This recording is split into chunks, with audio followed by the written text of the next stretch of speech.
listener production. Hey, Chris Spear with you. Welcome to The Briefing. Multiple states and territories are taking progressive steps to try and combat drug harm in Australia, while one is taking steps back. Simply, we haven't had a human civilization that has eradicated drug use. So the reality is that no matter what prevention efforts we put in place, some people will choose to use drugs. So why is one state going against the grain and keeping test results close to its chest? And what's the alternative? Find out in the second half of this episode. First though, let's get into the headlines with Tara Cassidy. It's Wednesday, the 11th of June. Hey Chris, and to you listening, Australia has issued sanctions against two of Israel's most far-right ministers for inciting violence against Palestinians in the West Bank. Israeli Minister of National Security Itamar Ben-Gvir and Minister for Finance Bezalel Smotrich are now subject to travel bans and asset freezes in joint action imposed by Australia, Canada, New Zealand, Norway and the UK. Both ministers hold senior positions in the Netanyahu government and have openly called for the forced displacement of Palestinians, as well as the creation of new Israeli settlements, a move Penny Wong and her counterparts have labelled extremist, appalling and against the interests of a two-state solution. Yeah, and importantly there, they flagged that particular rhetoric does incite violence and has been linked to violence and increased violence against Palestinians in the West Bank. The joint statement says both countries still support Israel's security and they still condemn the October 7 attacks, but they are also urging Israel to stop blocking essential aid and forcing civilians from Palestinian territories.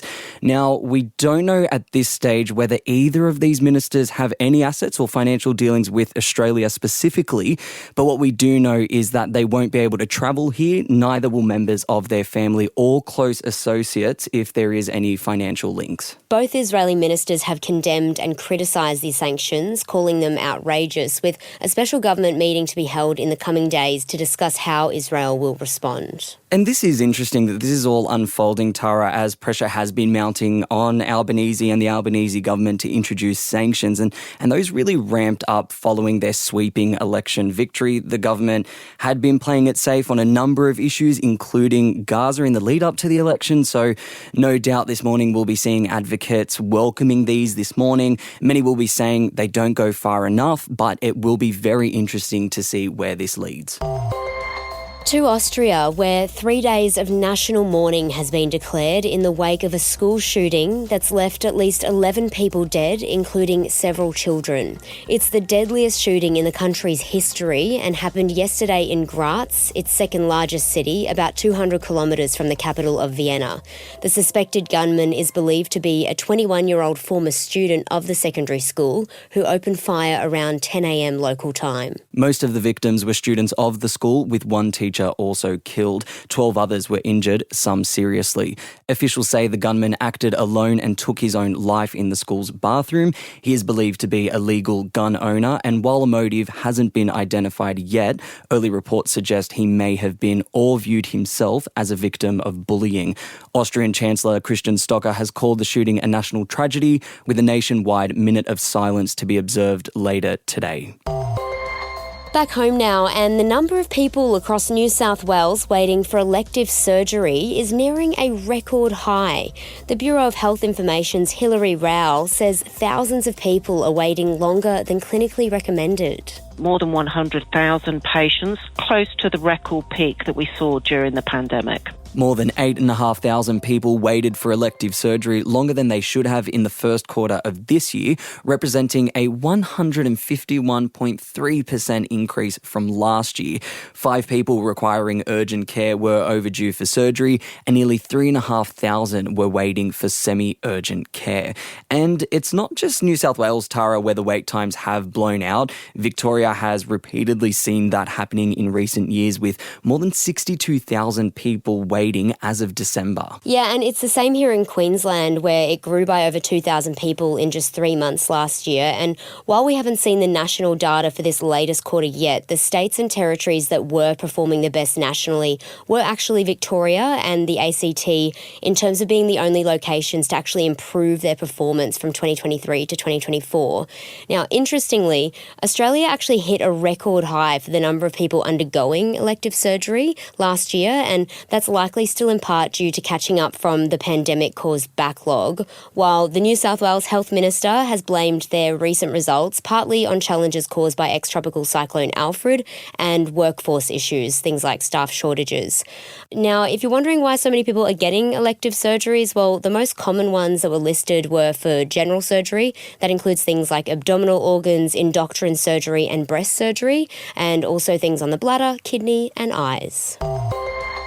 The Prime Minister has outlined one of the major barriers to achieving affordable housing in Australia, as the average price of a home just tips over $1 million. We want to make sure that housing is fit for purpose and all of that. But if we can cut through on some of the red tape, then that will reduce costs. His National Press Club address comes as fresh Australian Bureau of Statistics data shows residential housing prices have grown again in the last quarter and now sit at $1,002,500.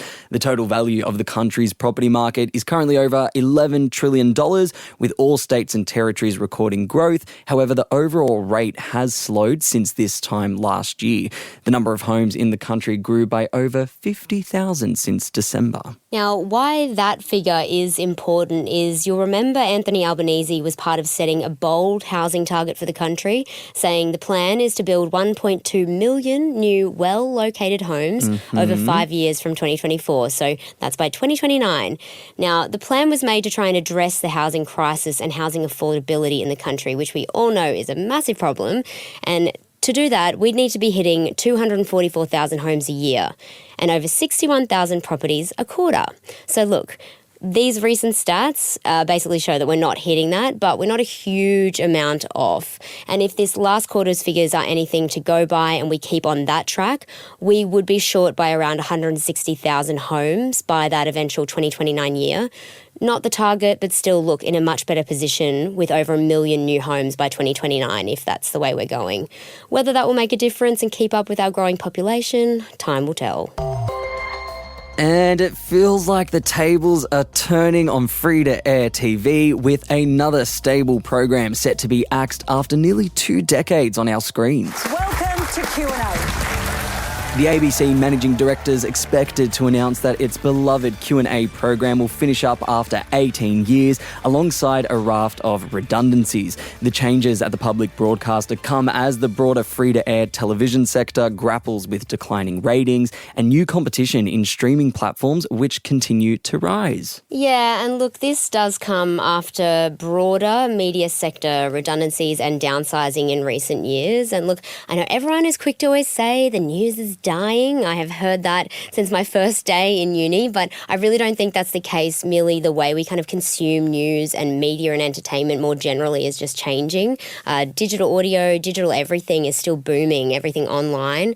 But it's sad to see what feels like the death of free-to-air TV. Like, what is going on? First Neighbours, then The Project, now Q&A. Oh, I love that we've buddied up Neighbours with Q&A and The Project. That's amazing. Look, I am, maybe there's some people out there that have got their wishful thinking goggles on and they're hoping that Q&A could have a Neighbours moment, that big dramatic announcement, and then someone swoops in to revive it. And then kills it off a few months later. Amazon, I think you forgot that part.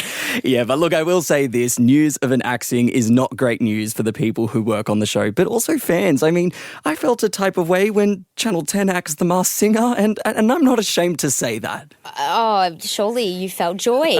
That was one of the worst shows I think I have ever come across, and I'm so sorry to say it, but I will out myself and say I was devastated when The Bachelor got axed. So outing myself as well, both cringe.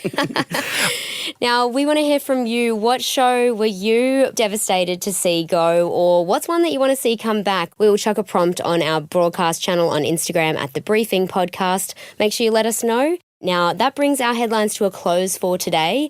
Next up is my deep dive, looking into the world of drug testing.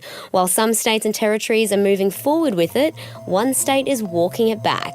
Take a listen to why up next.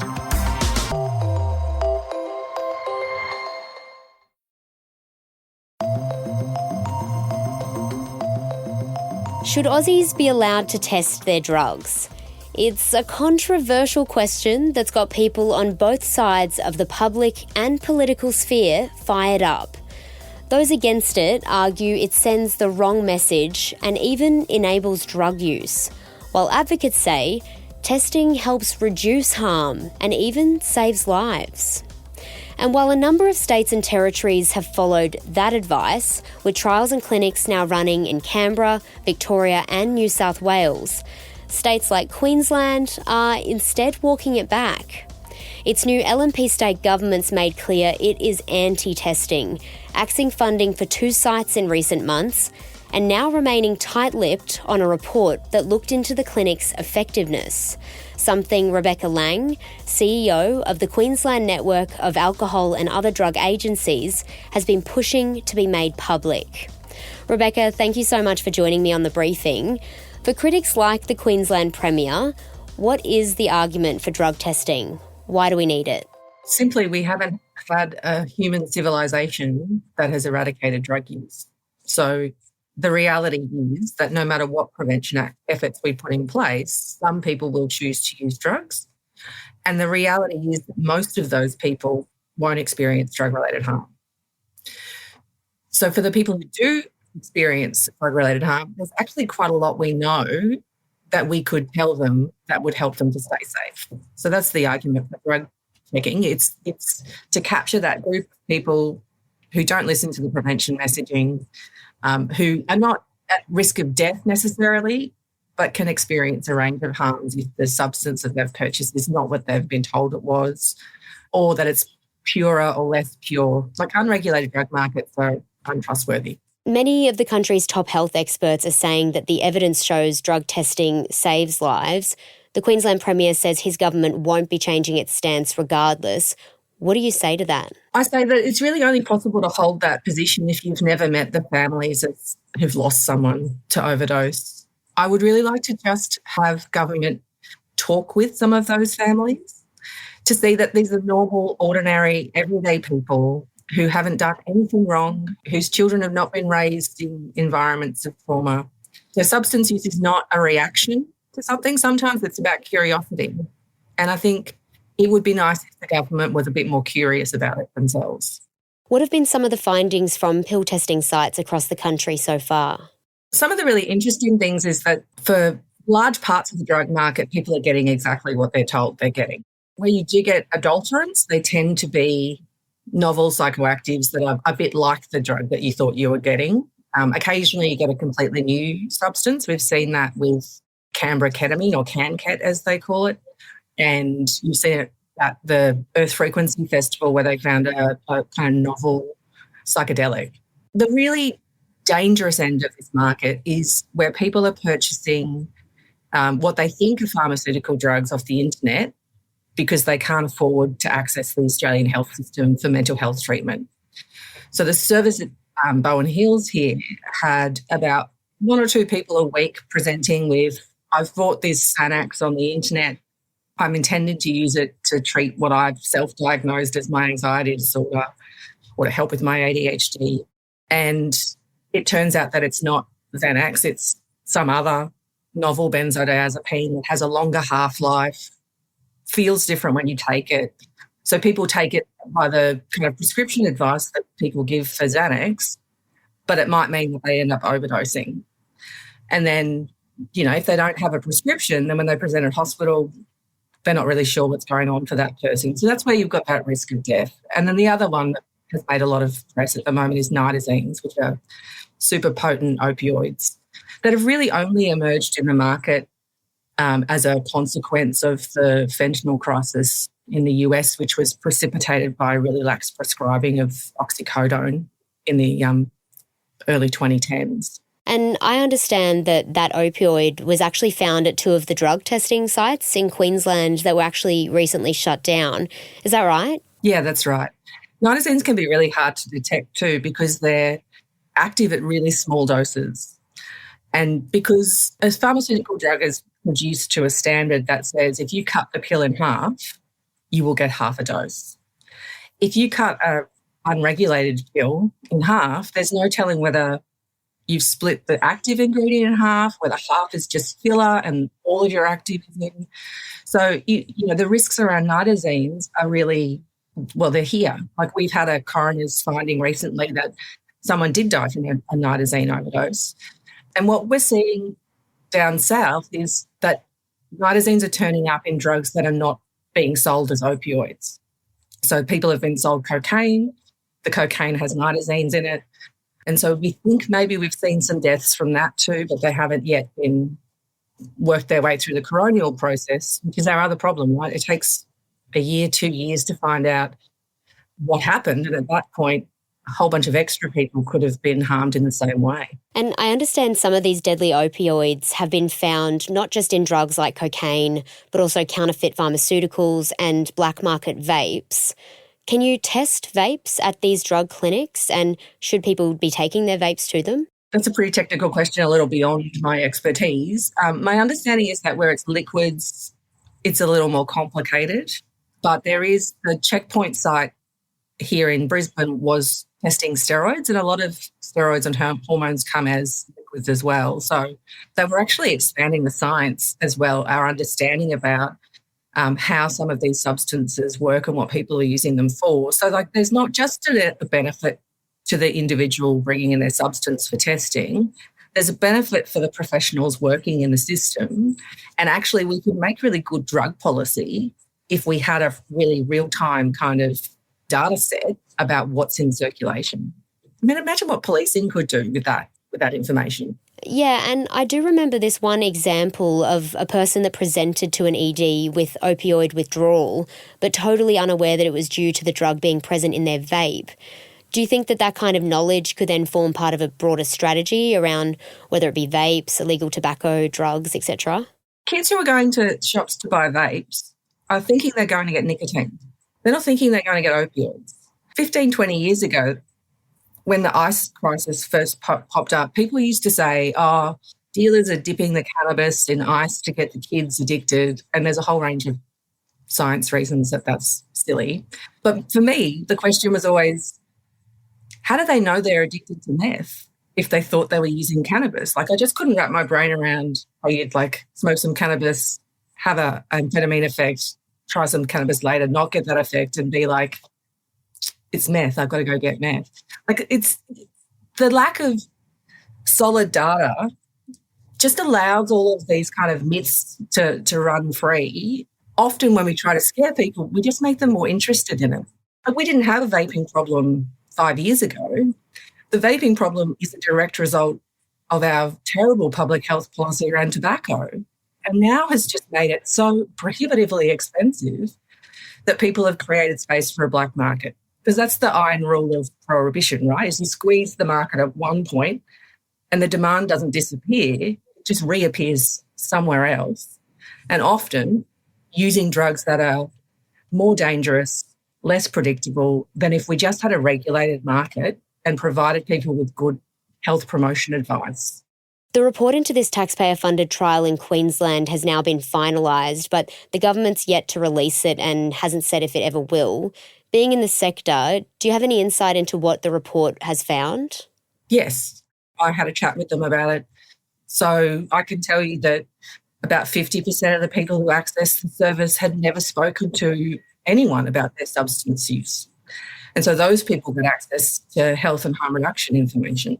A proportion of them, about 1 in 5, I think it was, were referred to a general practitioner for help with a health issue that they hadn't identified, but that they maybe were in the context of talking to someone who wasn't going to judge them for their substance use, could help them unpack what this drug's doing for you, what function is it serving as your life, and is it the best way to solve that problem?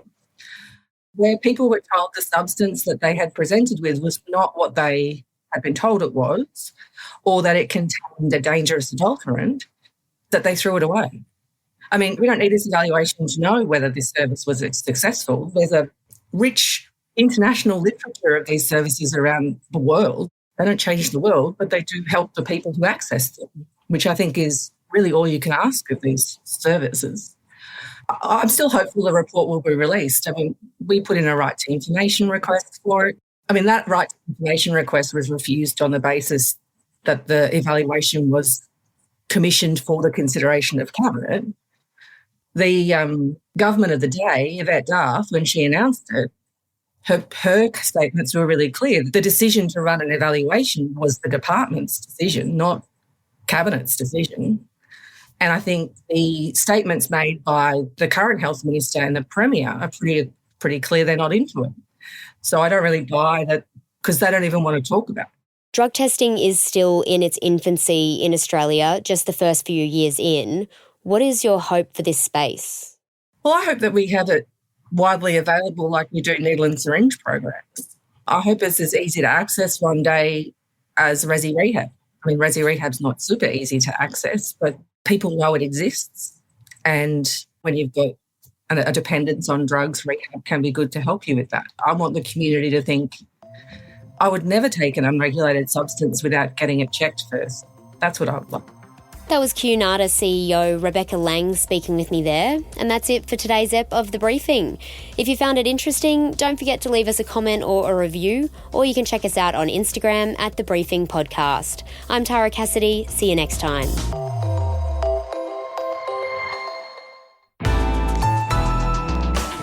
Listener.